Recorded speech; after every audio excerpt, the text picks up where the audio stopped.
It's November the 29th, 1975, and it appears that all is not well in the respective Faces and Roxy music camps.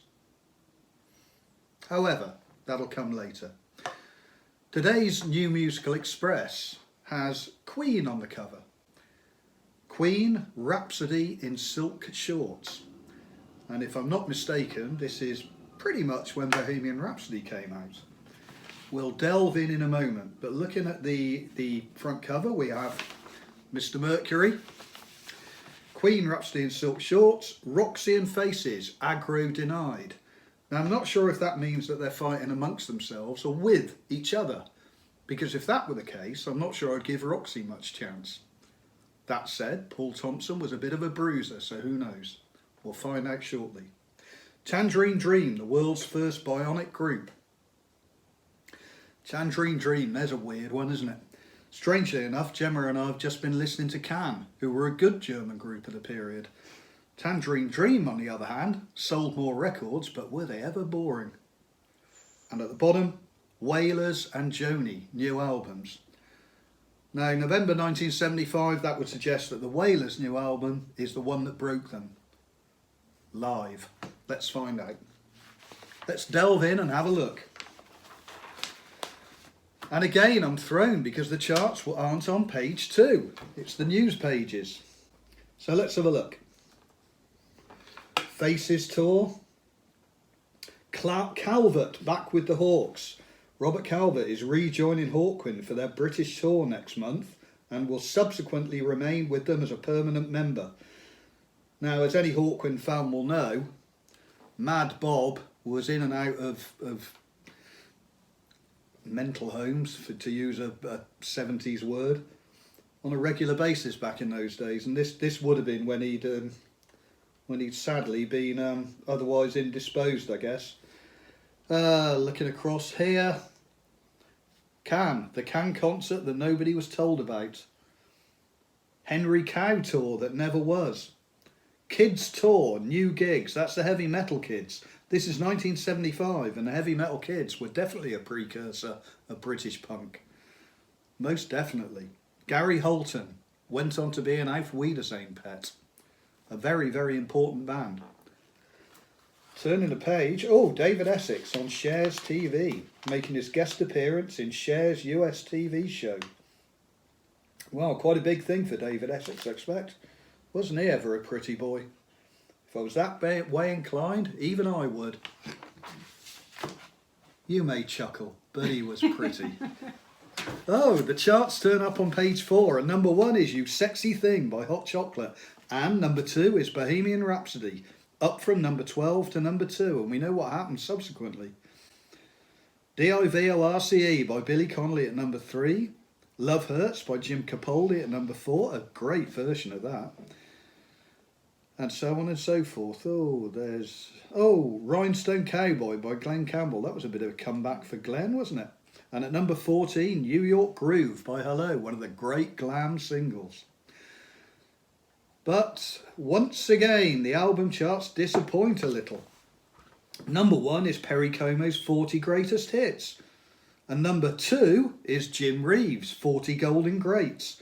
And number 3 is Peters and Lee Favourites. My God, that was a bad week, wasn't it? And here we go. Queen, The Suffering of Queen Freddie, last of the big spenders. I mean, you try scoring a silk sash in downtown Bristol. Downtown Bristol! Uh-oh. I was at this gig. Here we go. I was at this gig. This was early November. That didn't even occur to me. This was early November in 1975. And at that point, we hadn't even really heard Bohemian Rhapsody. And myself and my dearly beloved late departed friend Johnny Huscroft went to see Queen at the Colston Hall in Bristol. And supporting were Mr. Big, but less said about that one the better. And Queen were quite magnificent. Quite magnificent. Little bit ashamed to say it now. We've gone through this before about guilty pleasures and a pre-punk mark and a post-punk mark, but they were fantastic. Here's a review of that gig. We won't go into it, although I could sit here and read the whole lot now. Maybe I should read these magazines before I delve in, but we'll forget about that. Let's turn the page. Put it online. Put it online? Yeah. Yeah, I'll do a close-up of that so your page. viewers can watch. Yeah. Next page. Could Tom Waits really be the next big thing? Not so much a poet, more a purveyor of improvisational travelogue. That sums it up pretty well, doesn't it? And cross the page. Despite it all, the Faces are still mates. Ah, that would explain that, wouldn't it? Roxy and Faces, aggro denied. So the Faces weren't having a punch up with Roxy Music. It appears they were fighting amongst themselves. Let's just quickly have a little look here. Oh, Kenny Jones. How can you be in a band for 6 years with someone and not like them? I like Rod, but everybody disagrees with different people every day. We haven't really disagreed to that extent. When I think of other bands going around arguing their heads off, slagging each other off, we say a few words and there's an explosion. It appears obviously that the Faces, who by now have Tetsu on bass, it appears that they were probably getting a little bit pissed off with Rod Stewart getting big for his boots by the look of things, or too big for his boots.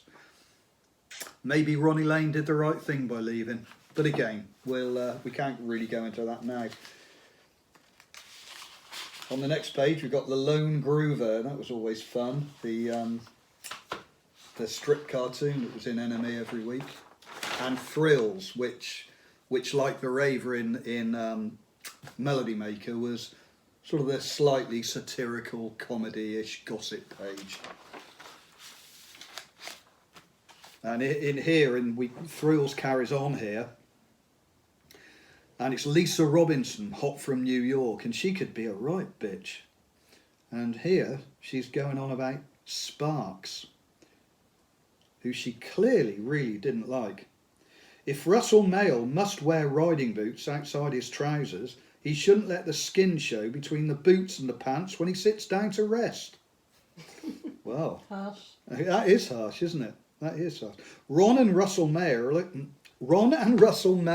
are a couple of prissy fruits, and when there are people around like Ray Davies, Brian Ferry, to say nothing of the brilliant Orchestra Luna or real Gilbert and Sullivan, life is just too short for Sparks' silliness.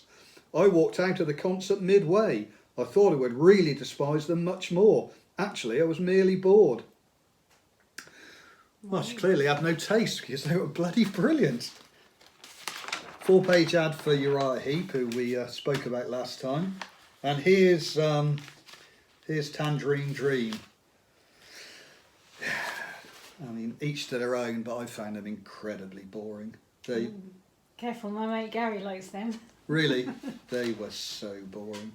There was no oomph. There was no get up and go. There was no motoric. It was boring German music. Next page, we've got the reformed Walker Brothers. This is 1975. No regrets, no cash flow, no expectations. Well, that's not quite true. The reformed Walker Brothers do have some new Saint-Tropez style denim outfits, get to share a blow wave hairdryer, and festoon their reunion sessions with 2001 session musicians. Pete Erskine probes the pros and cons of this particular comeback. Well, as we know, it wasn't particularly successful, and then Scott Walker's legend grew and grew. But yes, the bedenimed Walkers try for a beefcake centre spread in American Cream magazine. Right pose, wrong beer can, boys. Not good. And here we come on to Roxy Music. So what were they fighting about? There is no truth in the rumour that there is any truth in the rumour. So alright, you guys, what's to look so glum about? I'm going to quickly scan this to try and get something here. Okay. It appears, looking at this, that that Brian Ferry was a bit pissed off with other members of the band doing their own thing when he'd been doing his own thing for a couple of years. Yeah, Phil Manzanera wasn't happy, but it looks probably like the N.M.E is trying to make something of it that really wasn't there. They say it's partly because Brian has done an incredible number of interviews in which he's been able to say things unchallenged, you know. Could be interesting. We'll put that one online as well if you can read it. Platters. Top of the list in the new singles is Greg Lake's I Believe in Father Christmas. Now, whether you like ELP or not, you've got to admit it's Christmassy, isn't it? It is one of the better Christmas singles, even if we are all a bit fed up with it. 10cc, Art for Art's Sake, The Kersal Flyers, More Pub Rock, The Stirrings of Punk. Oh, there's a classic just hidden at the bottom here. Should have been huge. Andy Scott, Lady Starlight. Now, Andy Scott was, as many of you will know, was a guitarist in Sweet. And he, although this is on a Sweet album, this was released under his name. And I think it's fantastic. It's very much of its period. It's a sort of glam ballad, and it's a great YouTube performance of it. And it's almost like when Ronno left, or Ronno and Bowie split, and he started doing his own stuff. It's very much like that. It's got that feel to it. It's one, if you don't know it, check it out. Andy Scott, Lady Starlight, a beauty. Elkie Brooks, Alan Hull, Lindisfarne Man. Re-releases, Chubby Checker, Small Faces, Elvis Presley. Seemed to be a weekly thing then, re-releases. The charts were full of them. Albums of the week are Hissing of Summer Lawns by Joni, fabulous. And as I thought, Bob Marley and the Wailers Live, just released. And as we all now know, that was the one that broke him big time. And what a live album it is. There's not many better. I'd say probably, although most of it wasn't actually live, Thin Lizzy Live's a great album. Motorhead, No Sleep Till. Hammersmith, is it? But this is probably one of the best live albums. David Live, that's a great album. Hot Chocolate, Hank Williams, Patsy Cline. God, it was all over the place, wasn't it? We've said that before, but there we are. Everly Brothers, Black Oak, Arkansas, X-Rated, not a great Black Oak, Arkansas album. The previous two albums were much better. Curved Air, Midnight Wire, they sort of shot their bolt by then, they weren't great. Tangerine Dream again, Ricochet. Got a lot of album reviews this time. Temptations, Decameron, full page ad for Sutherland Brothers and Quiver. Single File, what's this about? Ah, interesting. This is all about record pluggers and what makes a hit single. Is it how good the song is, or is there more to it than that? So what they've got here is, it looks like they've chosen 4 records, one of which they expect to be a hit, one of which might be a hit, and 2 of which probably won't be hits. The one that they think will be a hit is Elton John, Island Girl, which it was. The one they think might be a hit is Frankie Miller of Fall in Love, which I think was a minor hit. And the 2 they think won't be a hit are the Sadistic Micah Band, Hijack, I'm Just Dying, which is brilliant. I've got it, and again, I play it quite often. And lastly, Bruce Springsteen, Born to Run. They didn't think it'd be a hit. And it's got a little bit of the, when they reviewed it in September here, it goes on about the plug-in side of it, but in their singles review in September of that year, it says, friends tell me this grows on them, but so far it sounds like a classic case of the record company getting behind the wrong record. Bruce's previous Wild Innocent East Street Shuffle album was spontaneous combustion, but Born to Run is about as exciting as a night storage heater. And that was Charlie Gillett on September the 27th. Charlie Gillett was a successful journalist, but he got it totally bloody wrong there, didn't he? Exciting as a night storage. As a night storage heater. That's You quite you good. probably don't actually know what a night storage heater I is. do. You? It's like You do? an economy 7, isn't it? Yeah, it is. It's a big metal box with hot bricks inside it. Yeah. They are pretty exciting, actually. To think about. They are if you're bloody cold. 4-page ad for John Cale, Helen of Troy, and 3 dates in the UK. More album reviews. Amazing Rhythm Aces. And then 3 in a row from characters from other bands. Andy Fraser, In Your Eyes, ex-member of Free. Danny Kerwin, second chapter, ex-member of Fleetwood Mac. Chris Squire, Fish Out of Water, current member of Yes. A lot of people doing solo stuff then, wasn't there? Meet the man they call the bitterest beard in Britain. Now who could that be in 1975? Yep, you're right, it's John Martin. He was a bitter man, but a great artist. Feature review of Bruce Springsteen live at Hammersmith Odeon. Review of Frank Sinatra live at the Palladium. Supertramp in Bournemouth. 4-page ad for Art's Sake by 10cc. John Cale at the New Victoria Theatre, London.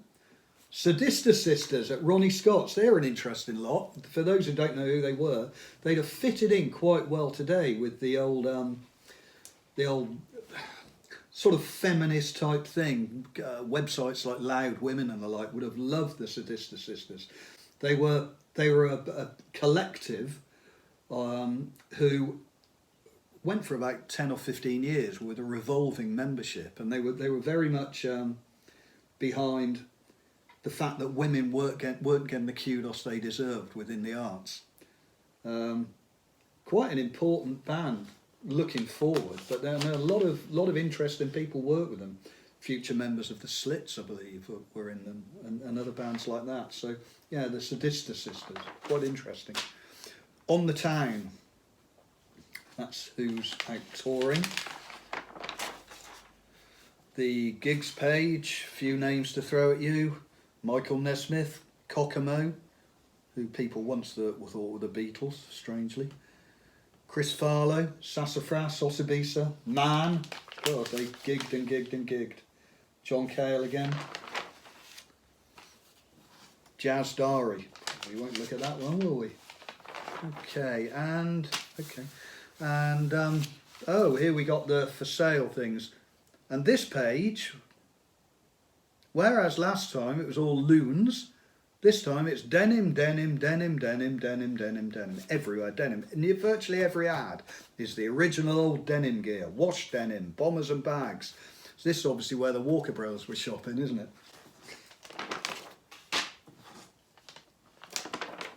Then we come to Gas Bag, which is the letters page.